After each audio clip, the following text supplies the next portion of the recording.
لە ڕۆژمێری هەموو سێی ئابێکدا تۆ تەمێکی لول خواردووی لە چاوی جیهاندا و وەی شومەیەکی مەرگهێنیت لە خەندەی شمشێرێکی دەم و چاو خوێناویدا. ئاگر ئەی جێڕێتەوە، خوێن ئەی نووسێتەوە، عار ئەی خوێنێتەوە، دار بە ڕۆپیرەکانی شەوگاری دالشیش ئەیکەنە ئاوازی بەفرێکی ڕەش هەڵگەڕاوی یاخی ناو سوورەتەکانی ڕقی بیابان. ببوورە هاو خوێنەکانت تویان لەسەر شەقامی گومان جێهێشت بۆ پرسی حەرام. تۆ بوویتە شوشەیەکی شکاوی ئازادی و بوویتە گوڵدانێکی شومی پەڕی ئەو مەلک تاوسانەی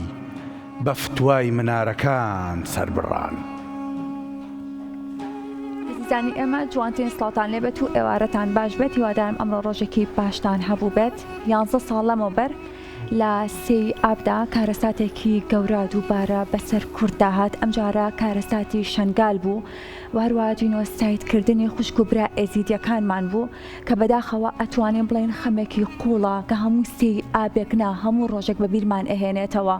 لەوەی هەتاوەکو ئێستاش بە هەزاران کچوژنی ئێزیدیەکان خوشکە ئێزیدیەکانمان لە دەستی داعش ڕزگار نەکراون، لە دەستی داعشدا ماونێتەوە. بۆیە ئەمڕۆ ئێمە پرۆگرامی کورسات مەگەزینمان تایبەت کردووە بە میادە مەزنا وەک ئەوەی کە هەمیشە لە دڵماندا ماوەتەوە بتوانین لەم ڕۆدا بە خەمێکی قوڵەوە باسی بکەین. سڵاو لێبێت. سڵاو لێبێت پەیوەند. سڵاو لە تەواوی بینەرانمان بێت. وەکو هاوکارم پەیوەند باسی لێوە کرد ئەمڕۆ تایبەت دەکەین بە ئەو کارەساتە گەورە و مێژوویەی کە بەسەر شەنگالدا هاتووە. ئەمڕۆ لە یادێکی تاریک و برینێکی قوڵی نیشتیمان داین، یادێک کە تەنها لە لاپەڕی مێژوودا نەنووسراوەتەوە بەڵکو هاواری هەزاران قوربانیە کە لە چیاکانی شەنگالدا دەزرنگێتەوە. کاتێک زمان لاڵە بێ، کاتێک کە وشەکان توانای پێناسەکردن و گزارشکردنیان لە کارەساتێکی ئاوا گەورەی وەکو جینۆسایدی ئێزیدیەکان نابێت، ئەدەب و شعر دەبنە پەناگەیەک، دەبنە فریادڕەسێک و ئەتوانن بە شێوەیەکی باشتر گزارش لە کارەساتێکی ئاوا گەورە بکەن. بۆیە ئێمەش ئەمڕۆ بە دەرفەت هێزانین کە تەوەری یەکەمی بەرنامەکەمان کە تایبەتمان کردووە بە کارەساتی شەنگال و جینۆسایدی ئێزیدیەکان میوانداری زۆر بەڕێز هەڵۆی شەرکۆبێ کەسمان کردووە کە گفتوگوی لەگەڵاکەین تایبەت بەوەی کە شعر و شاعیران بۆ گێڕانەوەی کارەساتێکی ئاوا گەورە ئەتوانن چی بکەن و چۆن گزارش لەو کارەساتە بکەن. کاکەڵ سڵاو دەبێ بەخێر بێت. بەخێر بێت سەر چاومان. پەیامی بەڕێستان لە سەرەتایەوەکو دەستپێک وەکو شاعیرێک لە هەمان کاردا وەکو کوڕی شاعیرێکی مەزنیش چییە بۆ کارەساتێکی دیارە لە 11مین ساڵ یادی ئەم کارەساتە گەورە سەری نەوازشدانێن بۆ هەموو شەهیدان و بۆ هەمووانەی کە بوونە قوربانی. دارامەی چەکە لەو غەدرە گەورانەی کە بەناوی من بە غەدری سەدەی ناوەدە بەم بڕاستی کە گرنگە شاعیران و نووسەرانمان کە ئەمانە بکەنە بەڵگەیەک، بکەنە یادەوەریەک کە هەمیشە لە ڕۆحی ئەوانی کە قوتاریشیان بۆ بە زیندوێتی بمێنێتەوانی و نەوەی داهاتوش لەم مێژۆ هەمیشە فێر بێت. شەنگال زامێکی لە بیر نەکراوە و لە بیر نەکراویش ئەبێت. کەواتە ئەتوانین بڵێن ئێوە بەڕێستان وەکو شاعیرێک لەوەی کە بتوانن بەجیا لە ڕێگەی کۆمەڵە دوروشمێک و پەیامێکەوە بتوانین ئەم جینۆسایدە بە هەموو جیهان بناسێنین. ڕۆڵی ئێوە چۆن ئەبێت لەوەی کە بتوانن لە ڕێی شعرەوە بتوانین ئەم جینۆسایدە بناسێنرێت؟ دیارە وەکو لە سەرەتاشە ویستم ئاماژەی پێدەم، ینی ڕۆڵی شاعیران و نووسەران ئەوەیە، ینی کە تۆ ئەم کارەساتانە بکەی بە بەڵگە، ینی ئەم یادەوەریانە هەمیشە بە زیندوێ بیڵیتەوانە بۆنەوەی داهاتوو کە لە مێژەوە فێر بن. دیارە نووسەران و شاعیران دەبێ واش بکەن کە ببنە پردێکیش بۆ ئەو کۆمەلگای نەتەوەی و بۆ هەموو ئەو با بڵێن بۆ کۆمەلگایەکی فرەنەتەوەی کە هەمیشە تۆ وا نیشان بدەی کە سەرەتای با بڵێن وەکو خولێرە شاعیرم کردو، ینی وا ئەو ململانێ نەتەوانە ینی بە جوانی باس بکرێ ئەرچی زمانیشە کە شاعیران بە وریاییەوە بتوانن زمانێکی وا لە شعرەکانیاندا بەکاربێنن کە ڕق و کینەی کۆمەڵایەتیش کەم کاتەوانێ. بەڕاستی ئەمە زۆر گرنگە بەلامەوانێ و هەمیشەش یانێ بە ئیلهام بەخش بین بۆ ئاشتی و هاوکاری و ڕێگای پێگۆژیان و تەبای نیشان بدەین. ئەمە ئەبێتە هۆی ئەوەی کە ئەم کارە ساتانە خەمەکانی کەم بکەینەوەنێ. باش مامۆستا شێرکۆ بێکەس بەردەوام ڕۆڵێکی کاریگەری هەبوو و شاعیرێکی گەورە لە هەر کارە ساتێکا بەسەرگەلی کووردا هاتبێ ئەنفال لەسەر هەڵەبجە شاکار و شعری زۆر تایبەتی هەیە. پێتان وایە شێرکۆی مەزن لە ئێستاگەر لە ژیانە بواە بە قەڵەمەکەی چۆن پێناسەیان گزارشتی لە جینۆسایدی یەزیدیەکانەکەت؟ بەدڵنیایی لەبەر خۆی شێرکۆ شاعیرێکە کە خەمی نیشتیمانی هەمووی ئەنووسێتەوانەیە، یعنی چەکە لەو شاعیرانی کە هەمیشە ئەو خەمەکانمان ئەنووسێتەوە و ئەی کاتە کتێب و بۆنەوەی داهاتوو بۆ خەڵکی داهاتوو ئەجێڕێتەوانێ. بۆیە لە نەمانی حزوری شێرکۆدا ئێمە هەمیشە هەز بۆ بۆشاییەکەین. ئەگەر شێرکۆ بمایە ئاخۆچی بوو تا بۆ شەنگار ئەزانین کە شێرکۆ مەسەن لە گۆڕستانی چراکانە چۆن ئەنفالە لاوێنێتەوانێ، چۆن خۆی ئەو چیرۆکانەمان بۆ ئەجێڕێتەوانێ ئەڵی چێکە لە قوتار بووی با بڵێن ئەنفال و ئەوانەی لە بیابانی عەرعەر و لە نوگرە سەرمانەوانێ. بۆیە هەمیشە هەست بۆ بۆشاییەکەین. بۆیە گرنگە ینی شاعیران نووسەرانمان کە ئەم خەمانە بە وردی بنووسنەوانێ هەر بۆی کە نەوەکانی داهاتوش لە مێژۆ فێر بن، بۆی ئەم مێژۆ جاریش کە دووبارە نەبێتەوانێ. ئەوە ڕاستە ئێمە هەمیشە هەموو کەسەکان بینێم قسەیەکە ئەگەر شێرکۆ بمایە خۆچی بووت بە بۆ شەنگار وەکو گۆڕستانی چراکان وەکو قەسیدانی دیکەی نووسیوە دڵنیام کە شاکاری گەورە لە دایکە بوو. ئەوەی کە بەسەر ئێزیدەکاندا هات کارە ساتێکە لەوەی کە مرۆڤایەتیش قبوڵی ناکە ئەوەندە گەورە بووی کە بەسەر خوشک و ژنە ئێزیدەکانماندا هات، لەوەی کە ئێستش بە هەزاران ژن و کچمانەیە کە هێشتا لە ژێر دەستی داعشدا ڕزگار نەکراون کەواتە ئەتوانین بڵێ کە هەموو ڕۆژێک لە دڵی ئەواندا ئەم ڕۆژێ و ئەم کارە ساتە مەزنەیە. ئەکرێ بڵێن هەندێک جار لەڕێ ئەم شعرانەوە دڵنەواییەک ئەبێت بۆ ئەوان، ئارامێک ئەبەخشێت بە دڵ و دەرونی ئەوانیش. بەدڵنیایی خۆی وەکو لە سەرەتاشە باستان کرد، ینی شاعر جۆرێکە لە دڵنەوایی و لە دڵدانەوە، ینی پەناگەیە کە بۆ خوێندنەوەی ئەم ئازارانە یان بۆ ساڕێژکردنەوەی ئەم برینانە. خۆی ئەم برینانە جۆرێکە لەو برینانی کە کەم ساڕێژ دەبێ و هەموو ساڵێکی لە کاتی خۆیان سەر هەڵەداتەوانێ. بەڵام ئەرچی شاعیر و نووسەرانە کە ئەم برینانە بکەن بە نووسین بۆ هیچ نەبێت لە ڕێی نووسینەکانەوانێ بچێتە مێژۆ، کە چۆن مێژۆوانەیە دەبێ هەمیشە وەکو لێرە ینی ئەبێ ئەوە پیشان بدەین کە هەمیشە دەنجی ئازاد و ڕاغنەگەر نابێ بێدام کرێت، چۆکەم ئەو کاتە کوشتاری گەورە لە کۆمەڵگایە دروست بێ. بۆیە ئێمە بێ هەمیشە ئەمانە بنووسینەوە، ئەمانە بکەین بە شعر، ئەمانە بکەین بە نووسین، بۆی ئەمانە دووبارە نەبنەوەنی. ئەمە ئەرچی نووسەر و شاعیرە. کاکەڵۆ هێزی شعر لە چیایە لە کارەساتێکی ئاوە گەورەیە کە ئەوەی شعر بتوانێت بیکات بەڵام وتارێکی سیاسی نەتوانێت بیکات، راپۆرتێکی ڕۆژنەمەوانی نەتوانێت بیکات؟ ژانەرێکە لە ژانەرەکان کە دەستکاری ناخی ئینسانەکە. بۆیە هەمیشە شعر ئەتوانێت بە کەمتر لە وشانەی کە لە بابلێن لە ڕۆژنامەکانە مەقالەیەکی پێ بنووسی تۆ ئەتوانی دەستکاری ئەو شوێنانە بکەی کە هەست و نەستی ئینسانەکانە. بۆیە هەمیشە شعر فریاد ڕەسێکە بۆ ماوەیەکی کورتە، ینی با بڵێن وەکو موسەکینێک وایە بۆ ئەوەی کە هەست و نەستی تۆ دەستکاری بکە. بۆیە شعر گرنگە، دوای جێڕانەوەی وێنەیە، ینی فۆتۆگرافیەکە بە چاوێکی کامێرایی کە تۆ ئەو کارەساتانە ئەجێڕیتەوانێ. گرنجەکەی لێمەدا ئەم شعر چۆن بێت کە هەم لە گەورەی کارەساتەکە کەم نەکاتەوە و هەم بە جۆرێکیش نەبێت کە هەستی ئەوەی کە ئەی خوێنێتەوە یا گوێی لێ بێت برینداری بکات. دیارە خۆتەزانی ینی شعر وەکو باسێکەکەم ینی دەستکاری هەستەکە باشە، یعنی کە تۆ کە شعرێگە نووسی هەمیشە بە بڕای من، ینی هەموو شعرانی کە نووسراون لە ئاستەم کارەساتانە زۆر بچووکترێکن. ینی بۆیە ڕەنگە بۆیە پەنابینە بەر نووسین ڕۆمانی گەورەتر. مثلەن لە وڵاتانی سێهەمدا لە میلەتانی سێهەمی وەکو لای ئێمەدا شعر زیاتر برەوی هەیە، بەڵام لە میلەتێکی ناو وەکو میلەتانی جوولەکە و کارەساتی وەکو هۆلۆکۆستە ئەوان بە ڕۆمان زیاتر تعبیرەکەن، بۆیە ئەو ڕۆمانە نابنە هەوێنی فیلم وەمانە. ینی بەڵام زیاتر شعر زیاتر ئەتوانێت لە وێنەی شعری کورتە بتوانێت ئەم کارەساتانە بەسەر بکاتەوەنێ. زۆر باشە. زۆر کەسمانەیە پێیان وایە ئەڵێن ئەم کارەساتانە خۆیان زۆر گەورن، بەڵام ناکرێ هەموو ساڵێک لە ڕۆژێکدا بەشین یادی ئەم کارەساتانە بکرێتەوە. ئەکرێ بڵێن ئەم یادکردنەوانە گرنگە لەبەر ئەوەی کە ئێمە نەوەکانمان ئیتر وردەوردەنەوەی نوێ دێت. پێیان بڵێن لەوەی کە کورد چی بەسەر هاتووە لە مێژوودا چی تێپەڕاندووە؟ بەدڵنیایی خۆی هەر ئەرچی نووسران و شاعران ئەوەیە کە ئەمانە هەمیشە بکەنە دوکومنت و بیکەنە مێژوو گرنگیشە لە قوتابخانەکانە کە ئەمانە بخوێنرێت بەڵام دەوێت ئاگامان لەو زمانە بێ کە هەستی با بڵێن نەتەوەیی ڕق بەرهەم نەهێنێ بەڵام دەبێت هەمیشە لە قوتابخانەکان ئەمە بخوێنرێ وەکو مێژوویەک کەنەوە لە دوایینەوە بزانێ ئەم مێژووە چی بووە بۆ ڕوویداوە و من دایمە تاکید لەسەرەوەکەم دەبێت ئەمە دووبارە نەبێتەوە بۆی کە دووبارە نەبێتەوە ئێمە بێت چی بکەین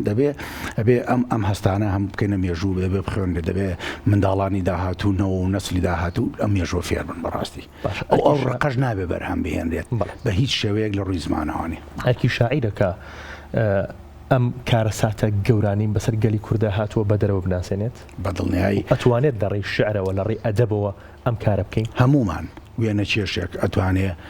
لە ڕێی وێنەکانیوانی ئەم کارەساتانە بە دنیای دەرەوە بگەێنێ ڕۆمانوسێ لە ڕێی ڕۆمانیوانێ شاعر لە ڕێی شارەکانیوانێ و موزیکی ژانی ئەتوانین ئەمە بکەین باشە بەس کراوە کەم تا زۆر کراوە بەڵێ ینی ناتوانانی بڵێ نەکراوە بەڵام لە ئاز گەورەی و بابڵێنینی ئەم کارەساتانە چووکترێکە ئەتوانڕێ کاری زیاتی لەسەر بەدڵنیایی من هەمیشە ئاڵێم هەمیشە جارێکیانەوە پرسیارم لە باوکم کردوتم ئەم شتانی کە تۆ نووسیتە بۆ ئەنفال ئەوەندە بەسە وتی ئەوەی کە من نووسیمە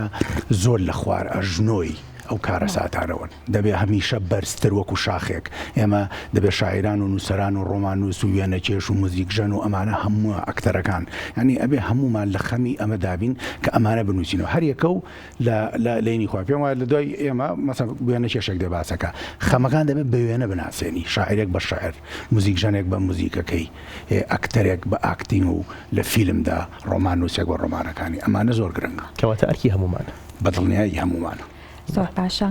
لەگەڵ ئەگەر ئێمە ئێستا هەرچەند باس لەو کارەساتە بکەین وەکو تاکێک نییە لەوەی کە لەو ڕۆژەدا لە شەنگال بوو بێت لێ بوو بێت بزانێت کە چ کارەساتێکی بەسەر هاتووە خودت بەسەر خێزانەکەی بەسەر خانەوادەکەی ئەکرێ بڵێن ئێوە کاتێک کە گوێتان لە کەسێک بێت لەوانە بەرکەوتتانە بێت لەگەڵیانە کاری بگەرێکی بکاتە سەر و تێکستێک کە ئەینووسن بەدڵنیایی هەموو ئەو جێڕانەوەی چیرۆکانە بێتە هەوێنی ئەو بۆ من بۆ ئەو شانی کە بە دوایە گەڕێمیانی کە بۆیە مەسەن کە ئەشبینی لەو شعرانی شێرکۆدا کە باسمان کرد لە گۆڕستانی چراکاندا لەگەڵ دەیان کەسی لە قوتاربووی ئەنفال کراوەکانە دانیشتووە ئەوەندەی من بزانم کە پرسیاری لێ کردووە چۆن بۆ جێڕانەوەی ئەو چیرۆکانە ڕەنگ نییە ینی تۆ نەقڵکردنی چیرۆکەکان بێ وەکو خۆی بەڵام ئەوکۆ ئەجوانی کە ڕوویداوە لەناو ئەو چیرۆکانە تێکستەکە بەهێزتر ئەکات وا لە بنێکە کاتێک وەکو خوێنەرێک یا خۆتۆ گوێگرێکە گوێم لێ ئەبێت ڕاستەخۆ هەستکەم کە من لە کارەساتەکەی ئەو چیرۆکانن کە ئەبێتە خۆڵکەدەری دروستکردنی ئەو شعرانە ئەو ڕۆمانە